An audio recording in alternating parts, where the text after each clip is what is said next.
New Hubble observations of the massive globular cluster NGC 2808 provide evidence that it has 3 generations of stars, instead of 1 as current theories predict.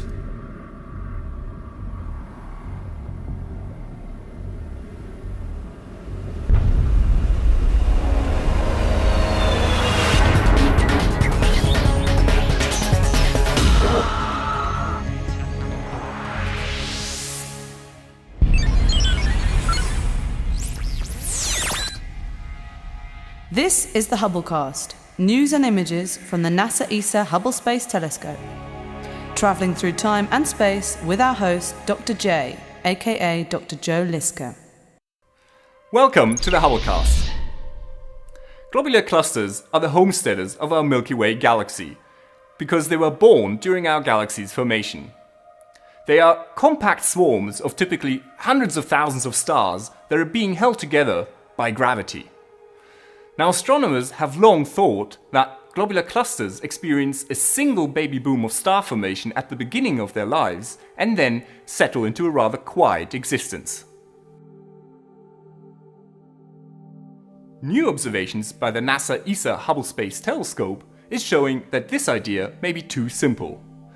The Hubble analysis of the massive globular cluster NGC 2808 is providing evidence that instead of having one baby boom of star formation, starbirth went boom, boom, boom, creating 3 generations of stars early on in the cluster's life. We were really shocked by the results. I mean, when we saw for the first time the CMD, we said, wow! Because, we were not expecting anything like that.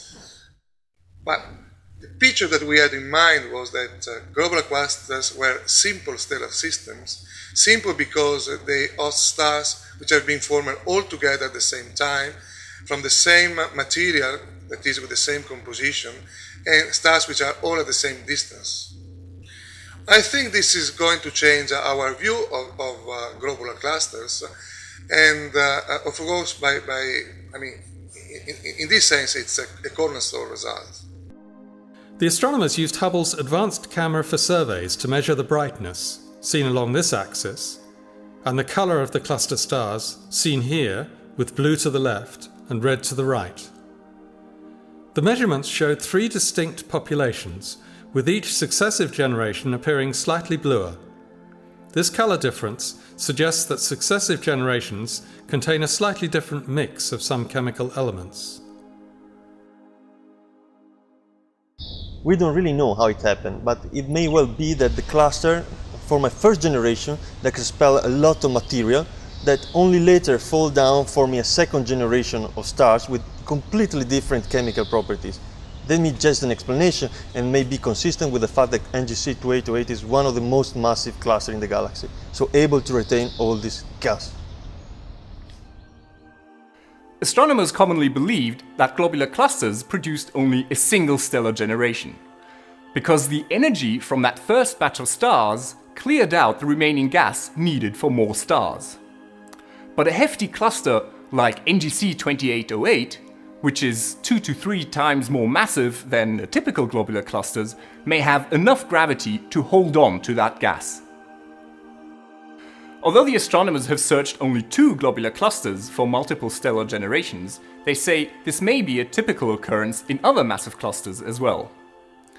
Now, no one is taking the radical step of suggesting that previous work on other clusters is no longer valid. But this discovery does show that the study of stellar populations in globular clusters may be heading in a new direction. The team plans to use ESA's Very Large Telescope in Chile to study the chemical composition of NGC 2808. This may offer further evidence that the stars were formed at different times, and it may yield clues as to how they formed. The team will also use Hubble to hunt for multiple generations in about 10 more hefty globular clusters. This is Dr. J signing off for the Hubblecast. Once again, you've guessed it, nature surprised us beyond our wildest imagination.